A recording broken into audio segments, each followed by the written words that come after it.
superficie específica de una roca a medida que se va fragmentando. ¿Mm? Disminuye su tamaño. ¿Lo ven? Entonces, ¿qué hace? Al disminuir su tamaño, la superficie específica es mayor. Aumentamos la superficie específica. ¿Y eso qué permite? Tener más superficie expuesta para que pueda actuar la descomposición química, es decir, la meteorización química. ¿Sí? Entonces las partículas se van rompiendo en tamaños cada vez más pequeños. Generalmente alcanzan el tamaño de una arena o limo. ¿Quiénes son los agentes de la meteorización física? ¿Quiénes son los que van a poder transformar esto? Reducir, fragmentar a la roca. La temperatura, el agua, el viento, la gravedad, el efecto, vamos a ver el efecto de pérdida de carga, las sales, incluso las raíces de la planta también fragmentan. Entonces comencemos con la temperatura. Ustedes recuerden primero que una roca está formada generalmente de 1, 2 o más minerales. Entonces, a medida que hay diferencias de temperatura entre la noche y el día, esos cambios de temperatura que hacen que estos minerales se van a expandir, ¿sí? Cuando aumente las temperaturas, y cuando esté frío van a contraerse. Pero ustedes recuerden que al ser minerales diferentes, la expansión y la contracción también va a ser diferente, porque cada mineral tiene un diferente coeficiente de dilatación. Y entonces eso provoca tensiones acá, tensiones dentro de la roca, porque no todos los minerales se comportan igual. Esto es lo que se conoce como termoclastia. Como consecuencia de esas diferencias de tensiones, ustedes imagínense en el tiempo, los sucesivos ciclos de enfriamiento y calentamiento terminan provocando grietas en las rocas y que se vayan fragmentando.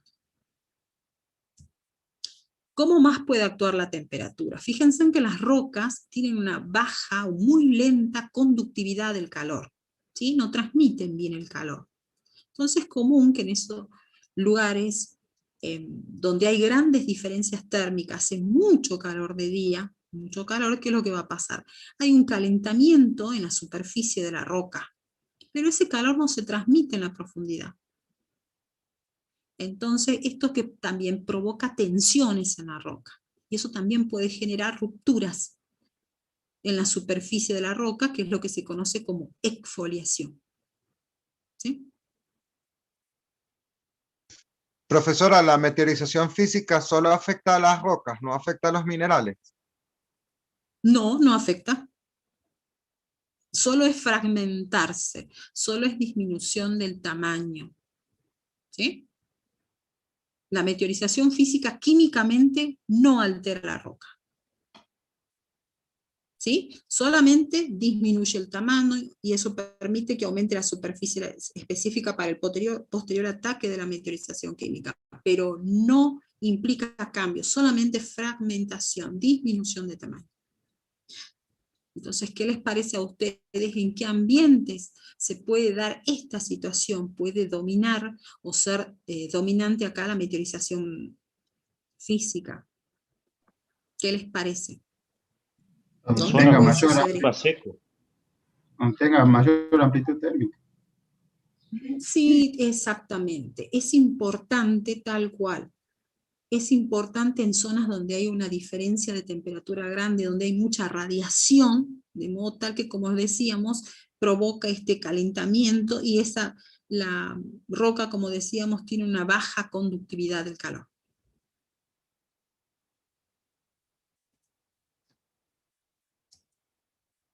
Veamos entonces la acción del agua. El agua, cuando meteoriza físicamente, lo hace a través principalmente de la presión que ejerce el hielo, y también el agua ejerce una acción de desgaste, ¿sí? Ya sea cuando está en forma líquida, o sea como agua, o en forma sólida como hielo.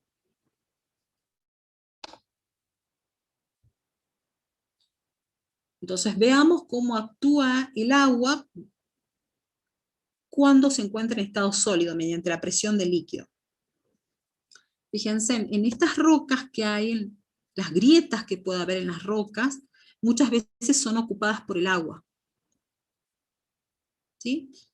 Y cuando las temperaturas descienden y esa agua pasa al estado sólido, ustedes saben que cuando el agua pasa del estado líquido al estado sólido se expande. Y eso también favorece que haya acá en grietas, aumentar el tamaño de las grietas, ¿sí?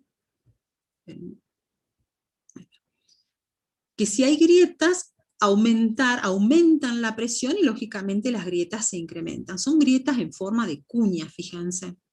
¿Sí? Este proceso entonces se llama también gelifracción o gelivación. Y esto se da principalmente en ambientes donde hay, por ejemplo, de montañas, donde en la noche se congela el agua. ¿Sí? En ese tipo de ambiente se da. Profesora, ¿y esto nada más Sí, en la superficie? ¿Esa gelifracción puede ocurrir en la profundidad o, bueno, un poquito más abajo? esto es en superficie. Sí, bueno, si puedes darse un poquito más abajo nada más, pero acordate vos de que estos son procesos que ocurren en la superficie, justamente cuando la roca está expuesta a la atmósfera. ¿Sí? Sí, gracias. ¿Sí? Bien. ¿Cómo más puede ejercer el agua meteorización física? Por relación de desgaste que produce tanto el agua como el hielo. Por ejemplo, recuerden en los ríos, a medida que el agua fluye, va arrastrando estos clastos, estas rocas, y dijimos que por eso es que muchas rocas tienen esa forma redondeada, que me está dando idea del desgaste que han tenido, ¿sí? Justamente por el arrastre del agua. ¿Sí? Por eso es lo que se observa en los cantos rodados, en las arenas fluviales. Me está dando de idea del desgaste que ha tenido. Cuanto más redondeada, lógicamente que mayor ha sido el desgaste, mayor ha sido las distancias que han sido arrastradas. Y otro efecto también importante es cuando el agua se carga de sedimentos. Ustedes imagínense en zonas también de elevadas a zonas más bajas, y el agua se carga de sedimentos, cómo va generando erosión a medida que va a su paso, ¿sí? A medida que va recorriendo. Y eso genera justamente los valles, los barrancos, las gargantas que le dicen, justamente a estos, va moldeando el paisaje como consecuencia de estos fenómenos erosivos. ¿Cómo más ejerce acción el agua? Cuando está en forma de hielo, o sea, hielo glacial. Es un agente erosivo importantísimo. ¿Por qué? Porque no solamente va desgastando, cuando va atravesando a su paso, ¿qué hace? Pulveriza, mezcla materiales rocosos sobre lo que se deslizan. Imagínense la fuerza y el arrastre que tiene el hielo. Y esto es importante en climas árticos y antárticos, ¿sí? En esas zonas. Imagínense. En esos lugares justamente domina la meteorización física. Y cuando yo digo domina, quiere decir no es que no haya meteorización química, sino que principalmente hay meteorización física. En cuanto al viento, imagínense la acción del viento cuando lleva partículas. En ese caso la erosión provoca un efecto abrasivo, y eso incluso lo sentimos nosotros cuando corre viento, nuestra cara siente las partículas que raspan la piel de uno. Bueno, lo mismo ocurre, un efecto abrasivo de esas partículas sobre otras rocas, o bien incluso en el rozamiento entre partículas también hay un efecto abrasivo. La gravedad, esto también lo habíamos hablado, el desprendimiento de rocas, y cuando caen se golpean unas con la otra, y también eso provoca el fraccionamiento, provoca desintegración. A su vez el material cae y también el deslizamiento provoca fraccionamiento. ¿Sí? Los choques uno con otro. El efecto de la pérdida de carga. Es decir, fíjense, en este grafiquito lo que me muestra es una roca ígnea, ¿sí? Y me muestra por encima de ella todo este material. Ahora, si ese material, fíjense, sufre un proceso de erosión, se pierde ese material, ese sedimento, ese suelo, fíjense, pueden ser más rocas, puede tratarse de sedimentos, materiales que estén encima de esta roca ígnea. Lo que va a sufrir esta roca, que en esta situación estaba comprimida por efecto de la presión, aquí en esta situación se va a expandir la roca, va a sufrir un proceso de descompresión, ¿sí? Se expande y provoca este tipo de meteorización, fíjense, que está sobre la superficie y que se llama lajeamiento.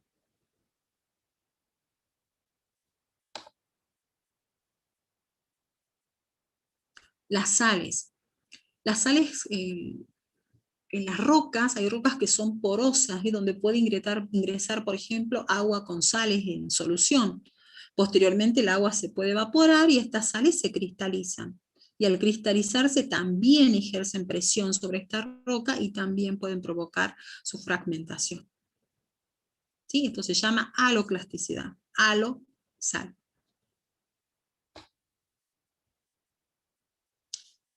La acción de las plantas y de los animales.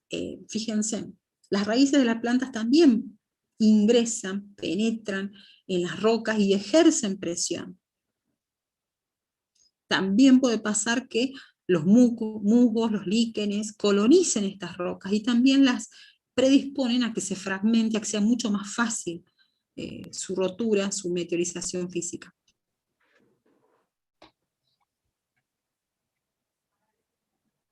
Bien, ahora vamos a ver entonces meteorización química. Fíjense, cuando hablo de meteorización química, hablo de descomposición. Y en ese caso, a diferencia de la meteorización física, donde no se alteraba la composición química del mineral, acá sí se producen cambios en la composición química y mineralógica de la roca. ¿Sí? Todo esto como consecuencia de que esa roca está expuesta a la atmósfera, a la hidrósfera y a la biosfera. Entonces dijimos que la meteorización física se acentuaba o dominaba en los ambientes muy fríos, o muy secos. ¿Sí? En las zonas, todo lo que es la Puna, todo lo que es los valles calchaquíes, son zonas donde hay mucha temperatura pero no hay agua. Y ahí va a dominar la meteorización física. Vuelvo a repetir, no es que no haya meteorización química, sino que predomina la meteorización física en esos lugares.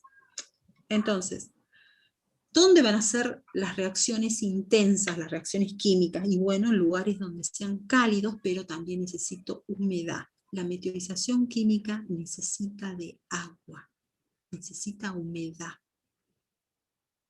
¿Se ha entendido eso? Ambos tipos entonces de meteorización ocurren juntos, lo que decíamos, simplemente que uno acelera al otro. ¿Cuáles son los agentes atmosféricos que provocan la meteorización química? El agua, y esto es sumamente importante. Para que haya meteorización química necesito agua. El oxígeno también. Agentes biológicos, ¿sí? Por ejemplo, los ácidos que son producidos en todo lo que es el metabolismo de los microorganismos y también de las plantas. Entonces, esto que voy a explicar ahora es muy importante. ¿Cuál es la importancia de la meteorización química o descomposición? Fíjense, yo parto de minerales primarios.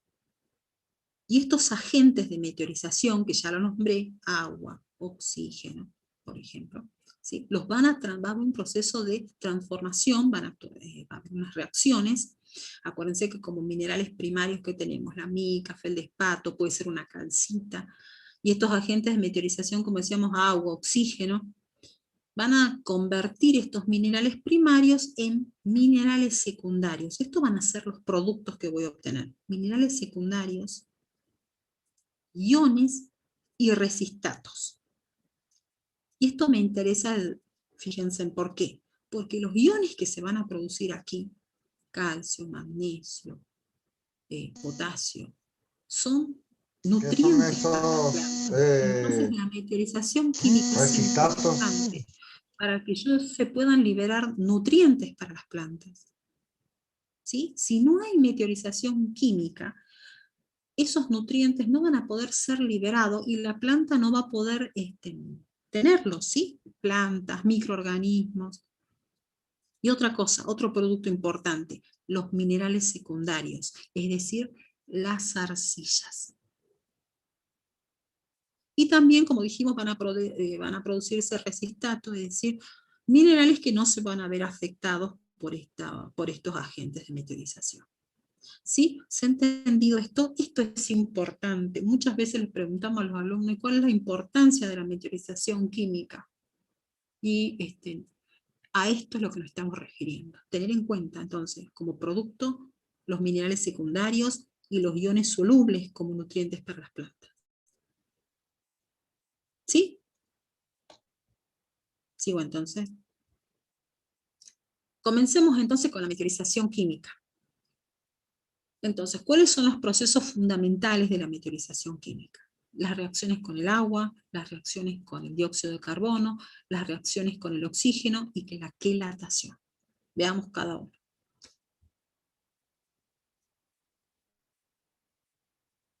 El agua con sus sales y los ácidos dijimos que es el agente más importante. El agua siempre va a ser el agente más importante en la meteorización química. Si no hay agua, no hay meteorización química. ¿Cuáles son los procesos más importantes? Este es el más importante, que se denomina hidrólisis. Es el más importante. Después tenemos la hidratación y la disolución. Entonces, comencemos con la hidrólisis. ¿Por qué es tan importante? ¿Qué es la hidrólisis? Y bueno, es el ataque de todas estas estructuras cristalinas de los minerales por el ion hidrógeno. Y este ion hidrógeno proviene del agua. Pero ojo, muchas veces en la naturaleza el agua no está pura, sino que puede haber disuelto, por ejemplo, un ácido, como el ácido carbónico, que es producto de que está en el aire o en el suelo, puede ser producto de la respiración de las raíces, de la misma actividad biológica. Entonces, la hidrólisis de los aluminosilicatos, fíjense que acá como ejemplo tengo un feldespato, una ortosa, ¿se acuerdan de la ortosa u ortoclasa?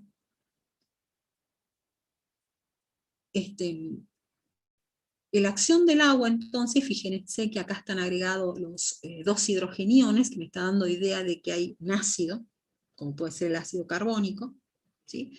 Me va a dar como producto una caulinita, es decir, una arcilla ¿de qué tipo? Secundaria. Y nos va a dar también sustancias disueltas, como el ácido silícico, y también se van a liberar iones potasio. ¿Sí? Ambos, ¿sí?, son sustancias solubles. Tanto el ion potasio como el ácido silícico. ¿Qué es lo que le puede pasar, de acuerdo a lo que dijimos, a este potasio que se libera aquí como producto de la meteorización de esta ortosa? Pregunto, ¿qué le puede pasar?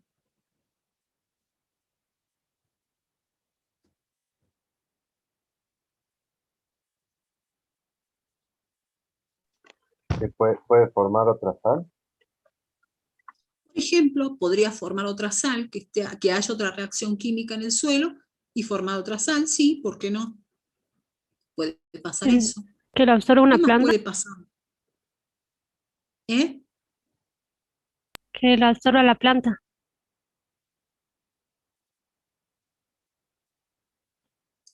A ver, ¿qué les parece? ¿Qué es lo que puede, de acuerdo a lo que acabamos de hablar, qué le puede pasar a este potasio?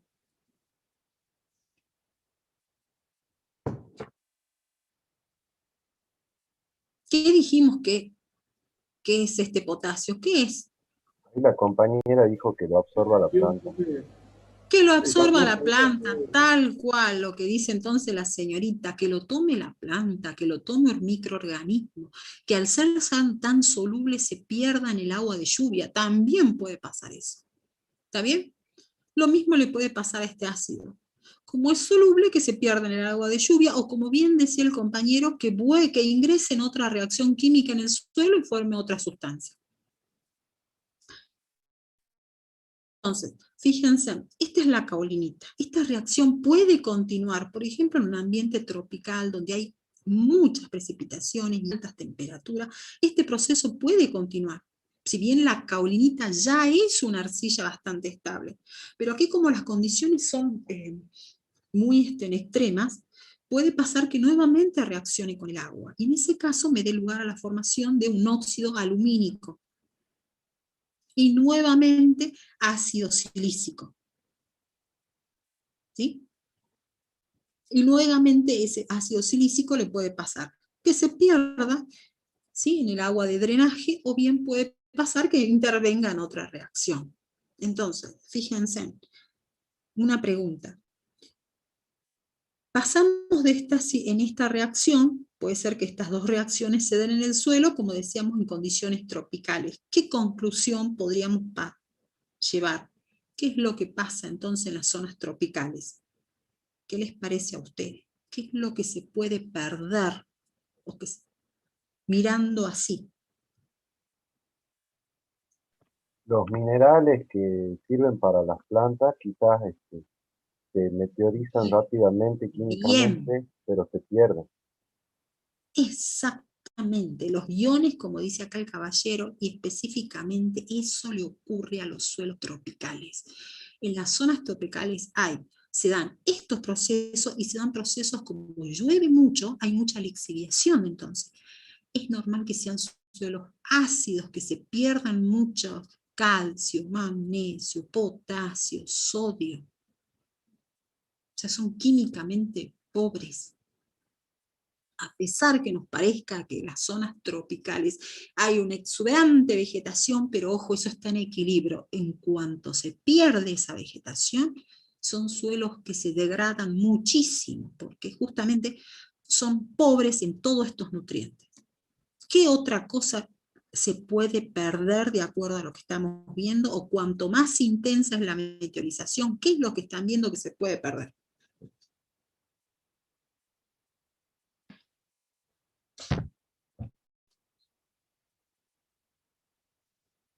El silicio.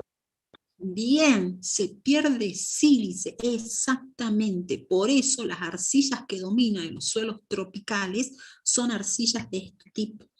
Óxidos de hierro y aluminio y caulinita.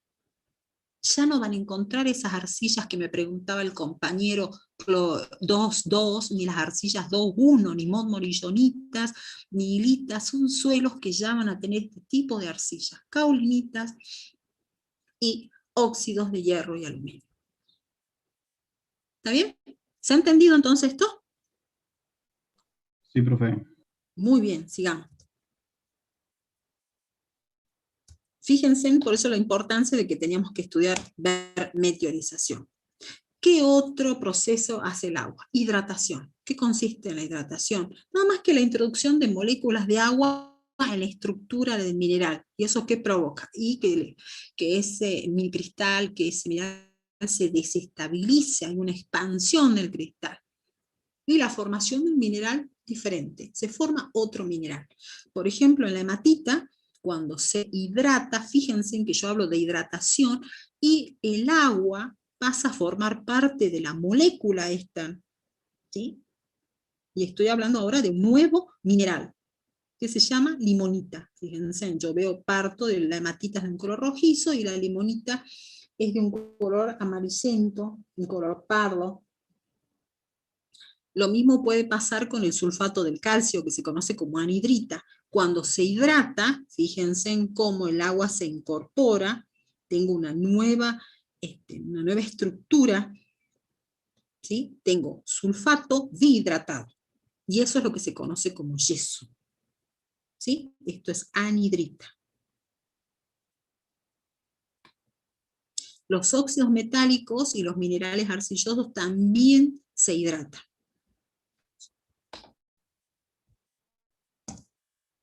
¿Qué otros procesos ocurren en el agua? La disolución. Esto es importante justamente en aquellos minerales que puedan tener sales que se disuelvan con facilidad. ¿Qué sal conocen ustedes que con facilidad se disuelve? Que ustedes todos los días la ven en la casa. Cloruro de sodio. Cloruro de sodio. El cloruro de sodio, la halita, exactamente. Tal cual. Fíjense, ustedes le echan a la comida y fácilmente se disuelve. A ver, quiero leer el chat y no puedo. No me permite ver el chat. Ya lo cambio al puntero. Fíjense, entonces en esos minerales donde yo tengo, justamente en esas rocas, perdón, donde tengo minerales que sean muy solubles, esto va a ser importante, este proceso. Por ejemplo, el yeso, acuérdense que era un sulfato de calcio dihidratado, se disuelve con agua, fíjense, y esto es lo que me está mostrando, con la ionización del sulfato del calcio y las moléculas de agua. No se confundan hidratación con disolución. Fíjense que en una disolución el agua, ¿sí?, está bien, rodea las moléculas, ¿sí?, ese compuesto, el sulfato de calcio. Ven que está ionizado, este es cloruro de sodio.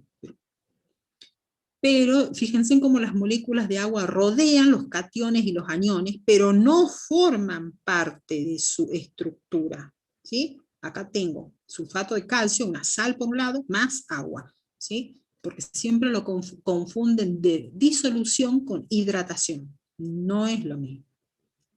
Entonces, esto es un ejemplo, me parece que es muy gráfico, y esto lo que me está mostrando es la estructura del cloruro de sodio.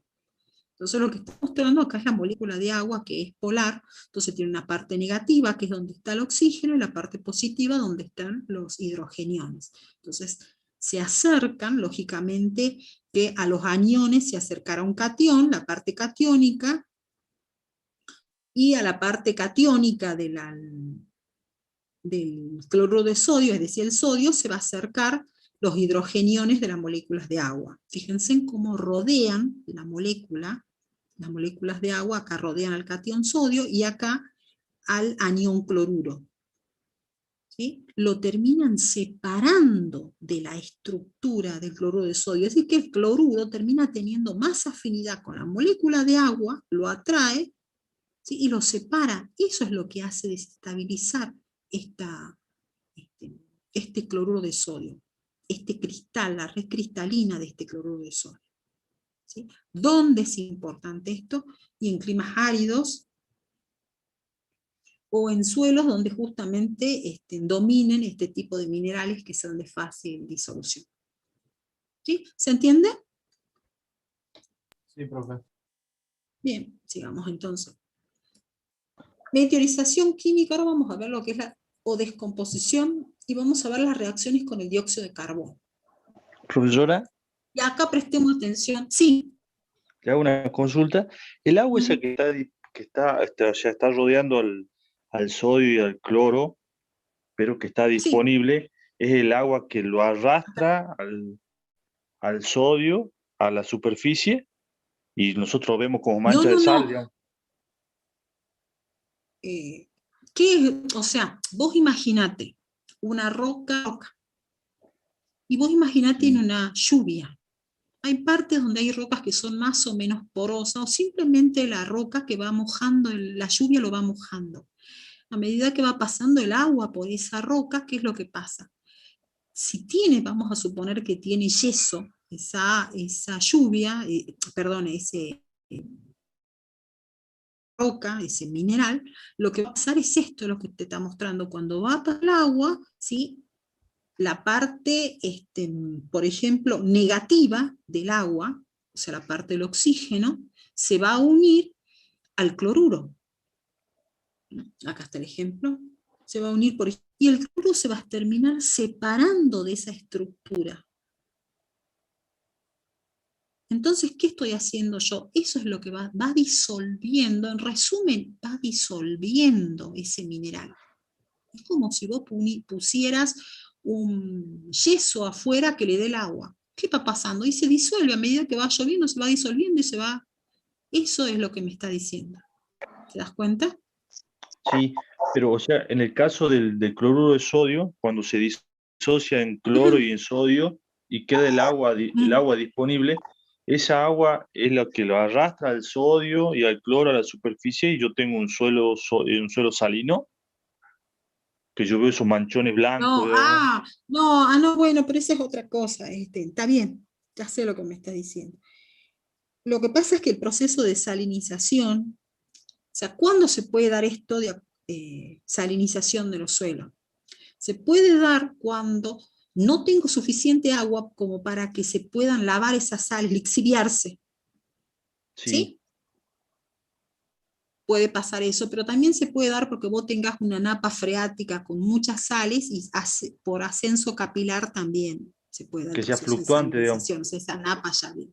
¿Ah? Perdón, Que sea, ¿qué? que sea fluctuante la napa, digamos.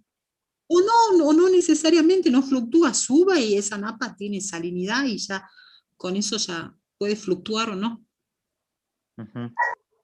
Bueno, Por eso es que vos podés tener, por ejemplo, en Cafayate, donde no llueve, puede tener en superficie acumulaciones de salinas, por eso en esas zonas donde no precipita, es normal que estas sales se terminen acumulando. ¿Por qué? Porque no hay agua que las lixivie. Por eso claro. también, ¿se acuerdan cuando hablamos hace rato? Hay sales que ustedes no van a encontrar en el perfil, dice, de un suelo desarrollado. ¿Por qué? Porque el agua las disolvió y las llevó, se las llevó Claro. en el agua de drenaje, que atravesaron todo el perfil y se las llevó. Ahora, donde no haya agua, estas sales se van a terminar acumulando en superficie. ¿Sí? ¿Se Sí, entiende sí. eso? Por Ok. ejemplo, en la zona de Puna, de Cafayate, ustedes pueden encontrar, incluso, fíjense, en, en muchos lugares así, donde no haya agua suficiente, el agua, las sales estas van a estar en superficie. Ok. Bien. Profe, eso también pasa en los suelos que le dicen bañados, Sí, ¿no es así? Que también son los suelos arcillosos pesados, como que recién estamos salinos hablando. decís vos. Ah, sí, los suelos salinos. Claro, eso de encontrar, Sí, claro, el suelo que sí. Ahora yo se les inundaba cuento en algo. alguna Muchas época. veces, sí, te escucho. Por favor, un poquito más fuerte. Te escucho. Ahí está, le decía, no sé si ahí se escucha bien, Ujú. que el Sí, tema de la salinidad también, o yo la pude observar en los suelos que son como muy arcillosos y se requebrajan, como decíamos, creo que se llaman suelos de tipo bañado, bañado 1, bañado 2, que son que ujú, en alguna época o sea, se inundan, son suelos que quedan con agua y después durante la época seca directamente no hay precipitación, entonces se requebrajan las grietas profundas que recién hacíamos reseña y queda como consecuencia de salinidad del río. Pero ahí el ajá, problema es que las arcillas forman una capa impermeable, ¿no es cierto? Que no permite drenar las sales. claro. También se puede, claro, lo que dice el caballero es justamente el suelo de él es muy arcilloso. Entonces, ¿qué pasa? O el suelo que él conoce, ¿verdad? Entonces, precipita, y como él dice, hay tantas, son arcillas expansivas que cuando se expanden, ¿sí? Ya no dejan porosidad para que el agua siga atravesando. Entonces, el agua pasa lentamente y forma lo que el caballero dice que son los bañados. ¿Sí? Ya vamos ¿Sí? a ver todo eso, que está bueno los aportes, porque fíjense cómo en diferentes situaciones se pueden provocar limitaciones en los suelos, porque eso me está provocando un problema para cuando yo quiero producir en esos suelos. Justamente que sea una textura tan fina que cuando precipita no se pueda ir el agua. Puede ser porque también esté en una zona más baja, puede ser porque la textura que tiene y es tan compacto. Muy bien. Sigo entonces. Meteorización químico-descomposición. Ahora entonces dijimos que vamos a ver la acción del dióxido de carbono. ¿Y por qué presten atención a esto? Porque también hay un proceso que ya vamos a hablar después. Pero si ustedes aprenden esto, va a ser más fácil para que aprendamos el proceso siguiente, cuando veamos procesos formadores. Estas son las reacciones, como dijimos, con el dióxido de carbono. Recuerdan que el agua normalmente puede disolver el dióxido de carbono que está en la atmósfera, pero son concentraciones muy pequeñas. Esta carbonatación hace referencia ¿a qué? A la acción de los iones carbonato y bicarbonato, ¿sí?, con diferentes minerales, pero nosotros como ejemplo, y el más común, vamos a ver cómo actúan este carbonato y este bicarbonato, pero vamos a ver cómo actúa con la calcita. Pero vuelvo a repetir, puede actuar sobre cualquier otro mineral. ¿Ha quedado claro eso? Sí, sí. Bien, eso anoten, porque acuérdense lo que les digo después, hay un proceso con el cual siempre, no sé por qué hay una confusión. Perfecto. Entonces, hasta ahí está claro. ¿De dónde viene ese dióxido de carbono? Más que venir de la atmósfera, que se encuentra en muy pequeñas cantidades, este dióxido de carbono viene de la actividad biológica, ¿sí? Ya sea porque, acuérdense que las raíces respiran, y también los microorganismos están descomponiendo la materia orgánica, entonces hay liberación de dióxido de carbono. Ese dióxido de carbono reacciona con el agua. Recuerden que forma el ácido carbónico, que es un ácido muy inestable. Ese ácido carbónico entonces reacciona con la calcita. ¿Y qué es lo que me forma? Otra sal. ¿Cuál es la sal? Bicarbonato. Pero este es un bicarbonato de calcio. ¿Sí?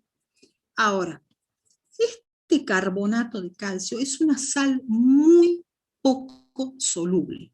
Tanto es así que muchas veces la vamos a encontrar en el suelo, es poco soluble. Pero el bicarbonato es una sal soluble. Es decir, que a esta, si las condiciones de lluvias dan, de precipitaciones, se puede perder. ¿Está bien? ¿Se ha entendido esto? Después vamos a ver cómo actúa el dióxido de carbono, el pH y la temperatura. Entonces, en síntesis, lo que me está diciendo es que los ácidos van a acelerar los procesos de meteorización.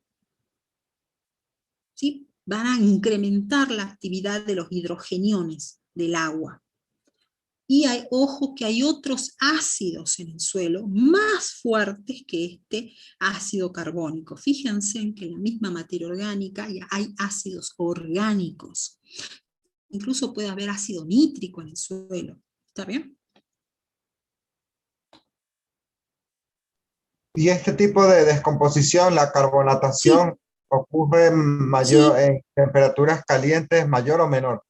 ¿Cómo es la temperatura? Como dice, depende de la temperatura. A mayor temperatura. Esto lo vamos, por eso decía que esto lo vemos con proceso, ahí vamos a profundizar este tema. Yo quiero que sepan hasta acá y vamos a profundizar porque vamos a ver procesos de formación. Ya van a ver cómo tiene que ver el pH, la concentración de dióxido de carbono y la temperatura. ¿Sí? Sí, gracias. Pero volvemos sobre esto. No te preocupes que esto no es, esto continúa. ¿Sí? Por eso yo siempre les digo, y le decimos con el profesor, ustedes tienen que ir estudiando porque esto tiene que ver con lo que yo voy a hablar después en proceso, y va a tener que ver con lo que veamos en perfil, y después vamos a volver sobre esto cuando veamos esta taxonomía del suelo una y otra vez, pero por eso implica que ustedes vayan, es como que ustedes construyen una casa cuando aprenden, vayan por los cimientos, porque si no después van a ir a construir solamente las paredes, y las casas se caen. ¿Está bien? Entonces, vamos desde abajo. Vamos construyendo juntos. Entonces, ¿qué otro tipo de meteorización puede ocurrir? Que estas rocas se expongan, fíjense, y en la atmósfera nuestra hay oxígeno. Entonces, ¿qué le puede pasar a esos minerales? Y que se oxiden. Entonces, fíjense, hay minerales, o los minerales en general, que tienen hierro, manganeso, azufre, y el hierro particularmente está en estado ferroso. Entonces, ¿qué puede pasar? Que se oxide, es decir, que pase a férrico. Y en esa situación, ese cambio de valencia que hay de pasar de un ferroso, o sea, 2 más, a un 3 más, el radio iónico lo que hace es que desestabiliza la estructura cristalina del mineral. Eso puede pasar. Fíjense cómo todo esto provoca, acuérdense que todo esto vemos para ver cómo se descompone un mineral.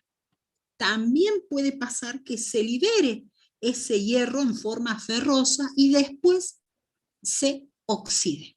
Entonces, ese es el ejemplo que vamos a ver. ¿Se acuerdan? ¿Quién se acuerda del olivino? ¿Quién se acuerda dónde estaba en la serie de Bowen? Más o menos. Primero creo que estaba, profe. Bien, ahí estaba, caballero, exactamente, estaba arriba. ¿Se acuerdan que yo les dije, incluso les dije a ustedes, con la humedad se descompone, decía? ¿Se acuerdan o no? Fíjense, el olivino, justamente, fíjense cómo reacciona con el agua, me da serpentina, ¿sí? Otro mineral, y me da el óxido ferroso. Ese óxido ferroso se oxida y pasa a hidróxido férrico. Entonces, fíjense cómo estas rocas se van descomponiendo. Nosotros hemos partido de aprender que era el olivino, la serie de Bowen, vimos la estructura. Entonces, si yo les digo que esto reacciona fácilmente con el agua, ¿cómo será la estructura del olivino que está allá, como dice, bien dice el caballero, a la cabeza? Estructura simple. Es una estructura sencilla, tal cual. Era un nesosilicato. Es un nesosilicato. Bien, sigamos. Meteorización, que ahora vemos la complejación, ¿sí? Es la formación de complejos. Ya van a ver que tenemos compuestos orgánicos, como por ejemplo, ácidos orgánicos que reaccionan con metales y forman lo que se conoce como complejos. Se dice que actúan como ligandos, ¿sí? Porque son compuestos orgánicos que tienen cationes metálicos. Entonces, ¿qué es lo que va a ocurrir cuando se forme esto? Permite que se liberen cationes de las rocas. Por ejemplo, una roca que tiene esté cubierto de líquenes, por ejemplo un basalto, que sabemos una roca básica, fácil de meteorizar, puede dar lugar a una capa meteorizada de mayor espesor que si esa roca no tuviera esos líquenes. ¿Cuáles son otras consecuencias que se forme este quelato? Que le da movilidad a ese elemento. Fíjense en que tanto es así que algunos fertilizantes, como el hierro, tienen la forma de quelatos. Entonces, ¿quiénes pueden ser esos ácidos orgánicos que van a formar se van a unir con estos cationes, que actúan como ligandos? Ácido oxálico, ácido cítrico, ácido tartárico, inclusive moléculas como por ejemplo las que están integrando el humus, húmicos, ácidos fúlvicos. ¿Y cuáles son los cationes a los que se pueden unir? Como les decía, hierro, puede ser aluminio. Y ahora veamos un ejemplo. ¿Sí? Fíjense, esto sería un ejemplo, este es un ácido fúlvico, y lo que vemos es cómo se une, ¿sí?, al hierro. Eso es lo que me está mostrando. Particularmente, ¿quiénes? Y bueno, acuérdense de estos grupos funcionales, que eran los grupos ácido o carboxílico, y el grupo oxidrilo. ¿Sí? Se ve cómo se unen al hierro, y eso es lo que llamamos ligando, y este es el catión que se une. Profesora, ¿y complejación sí, entonces sería lo mismo que quelatación o no? ¿O quelatación sí, nada más? la formación de complejos órganos minerales o formación de quelato. Sí, tal cual. Tal cual. Sí, caballero. ¿Sí? Por eso son complejos órganos minerales, o sea que tiene una parte orgánica. En este caso del ejemplo sería el ácido fúlvico. Y la parte mineral, fíjense, la parte mineral, que ¿quién sería? Puede ser aluminio, puede ser hierro, puede ser cobre, puede ser el zinc. Fíjense en cómo se unen mediante enlaces covalentes.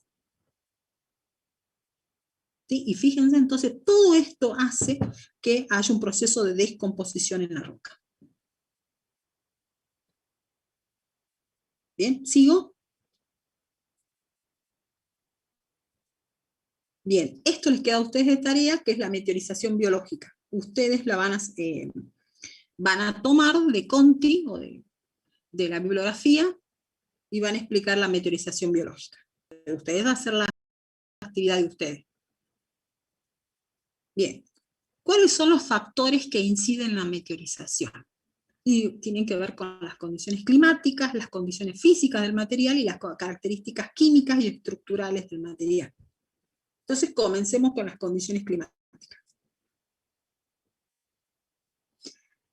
Sin duda la temperatura, después de todo lo que hablamos, vemos que las temperaturas y las lluvias van a ser las que van a determinar ¿qué? La naturaleza, la intensidad y la velocidad de la alteración. ¿Qué dijimos nosotros? Que cuando no hay agua, entonces por ejemplo en un ambiente desértico, ¿quién va a predominar? Y la meteorización física. Y vuelvo a insistir, no es que no haya meteorización química, sino que domina la meteorización física. Incluso es poco intensa, como decíamos, incluso la actividad biológica va a ser. ¿Qué ocurre en esos lugares donde tenemos una alta humedad? Y bueno, necesitábamos agua, entonces va a haber meteorización química, ¿sí? Pero también tenemos que tener en cuenta las condiciones biológicas. ¿Qué quiere decir? Si en un lugar yo tengo mucha vegetación y humedad, ¿qué es lo que me va a permitir? ¿Qué me va a aportar la vegetación para que esta meteorización química sea más intensa? ¿Qué les parece a ustedes? ¿Cómo, profe? Es lo mismo, por decirles, dos lugares húmedos, uno con una importante vegetación y otro con una escasa vegetación. ¿Qué les parece a ustedes? ¿La meteorización química va a ser la misma? No, no va a ser lo mismo. ¿Y qué me aportaban? Liberan enzimas. Ácidos orgánicos. Aportan Ajá. ácidos orgánicos. Ya. Ácidos, por ejemplo, para la complejación. ¿Qué más? Acuérdense que era más activo el proceso de disolución, acuérdense de la hidrólisis, toda esa que, ya sea la actividad biológica por la respiración, la descomposición de la materia orgánica, más ácido va a ser más activo todo. Entonces, por eso es que dice acá que es importante la humedad, pero también tengamos en cuenta las condiciones biológicas. ¿Qué pasa con la temperatura? En general, cuanto mayor sea la temperatura, y ahí vamos a recurrir a la ley de Van-Hoff, que por cada 10 grados de incremento de la temperatura, ¿qué pasaba con las reacciones? La velocidad de la reacción se duplicaba. ¿Sí? Por eso es que en las regiones donde hace mucho frío, o sea, árticas o antárticas, la alteración química es muy lenta. ¿Qué predomina? Lo físico, la meteorización física. ¿Qué pasa en los climas que son fríos y templados húmedos? Bueno, ahí puede cobrar importancia el tipo de humus que hay. Muchas veces esos humus que son ácidos generan los ácidos orgánicos que son complejantes, ¿sí? Igualmente ahí va a predominar la alteración de tipo biológica. ¿Y qué pasa en los climas cálidos que son tropicales y subtropicales? Y ahí domina la alteración química, ¿sí? La alteración ahí es importante, es rápida, y acuérdense cuando vimos hidrólisis. Van a dominar arcillas que sean de tipo 1,1, tipo las caulinitas. ¿Por qué? Porque acuérdense, como ustedes mismos me dijeron, perdemos sílice, más precipitaciones. más temperatura, se va perdiendo sílice. Entonces, en lugar de tener ya una 2-1, vamos a tener arcilla de tipo 1-1 como la caulinita, y también van a dominar los óxidos de hierro, aluminio e incluso titanio puede haber, menos importante. Ahora veamos las características que tiene que tener el material ese que se va a meteorizar. Bueno, depende del tamaño de la partícula, de la dureza y del grado de cementación. Por eso vimos cementación y rocas ígneas y rocas metamórficas, para entender todo esto. Estas tres características son importantes. ¿Qué ocurre en las rocas que tienen cristales grandes? En general son más susceptibles a la alteración, pero de tipo mecánica, a la meteorización física. ¿Qué ocurre cuando las partículas son pequeñas? Y bueno, esas van a ser más susceptibles al revés, a la meteorización química. A su vez, esas rocas que sean duras y poco porosas van a ser, digamos así, resistentes tanto a la fragmentación como a la descomposición. Y así, por ejemplo, en el caso de las areniscas o las cuarcitas, que son rocas justamente duras, poco porosas, ¿sí? Ellas son muy resistentes, ya sea a la meteorización física como a la química. En cambio, por ejemplo, las cenizas volcánicas, acuérdense que eran porosas, las calizas, esas van a ser más susceptibles a la meteorización. Bien. Y para finalizar, volvemos a ver la serie de Bowen. Ya hemos avanzado todo esto y fíjense, como bien decíamos, fíjense de nuevo, esta serie, ¿qué es lo que hacían?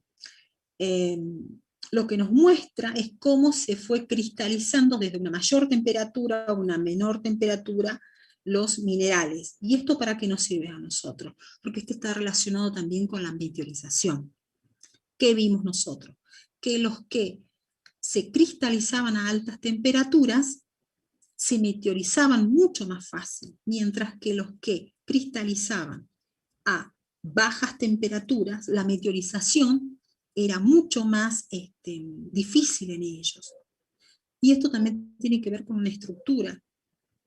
Vemos que estos que se meteorizan fácilmente tienen una estructura más sencilla, mientras que los que cuesta meteorizar, como el cuarzo, la moscovita, los feldespatos potásicos, tienen una estructura más compleja.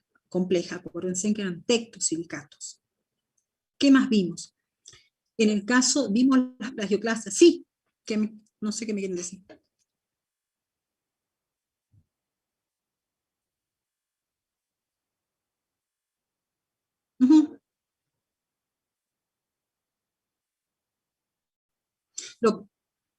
No, en general la meteorización. En general la meteorización, pero en el caso del olivino, la meteorización química sí, es muy fácil que se meteorice químicamente, lógicamente. Es una estructura muy sencilla, fíjense en lo que... Acuérdense que dijimos que con la humedad ya se descomponía.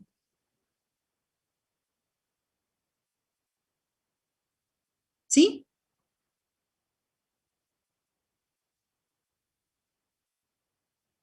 Y acá que teníamos las plagioclasas, ¿se acuerdan que dijimos que eran una mezcla, una combinación que tenían la misma estructura? Lo que iba variando son las concentraciones de calcio y las concentraciones de sodio. Entonces, ¿qué teníamos acá?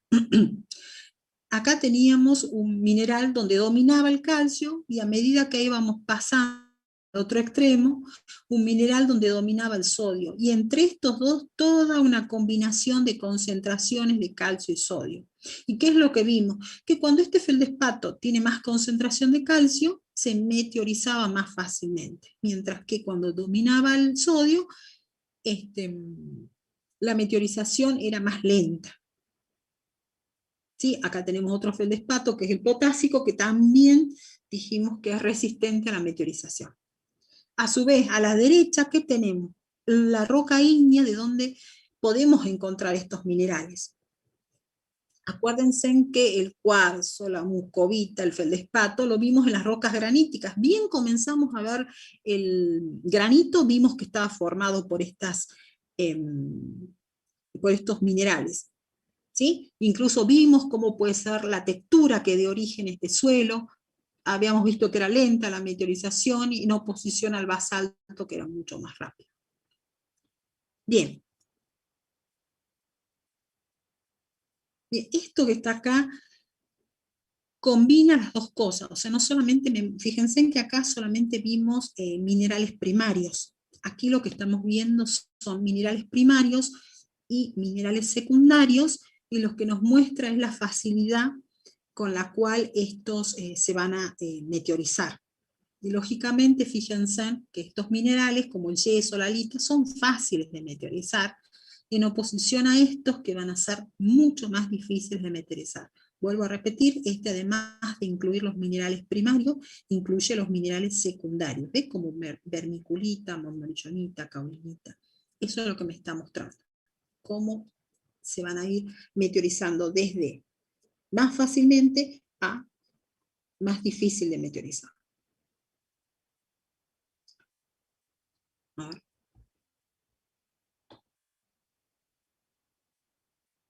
Bien, bueno, acá les queda a ustedes la tarea y los escucho si tienen alguna duda sobre lo que acabamos de hablar. A ver. No. Y si terminaríamos con el tema de meteorización.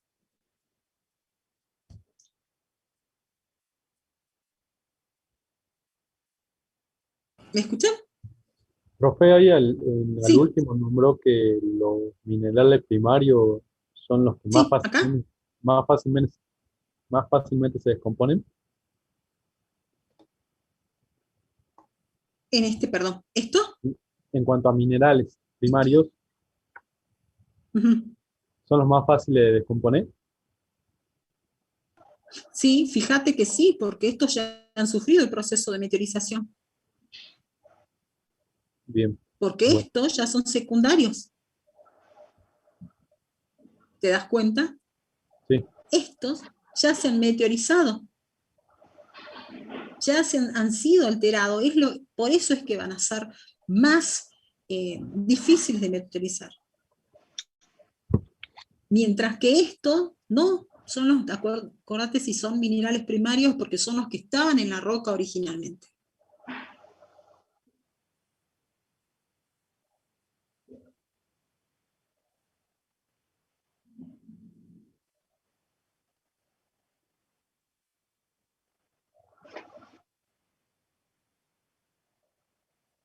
Así está en la serie de Bowen al final.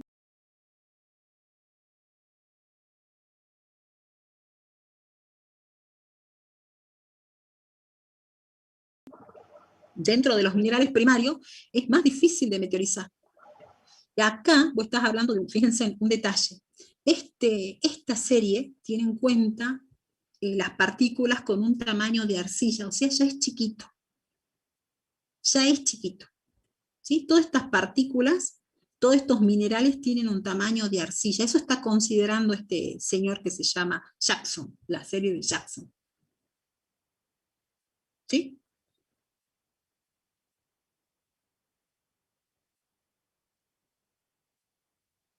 Fíjense en que en cambio la serie de Bowen está considerando todos estos minerales, pero en tamaño arena, limo. Acuérdense de que la arena era la más grande, el limo intermedio, la arcilla la más pequeña.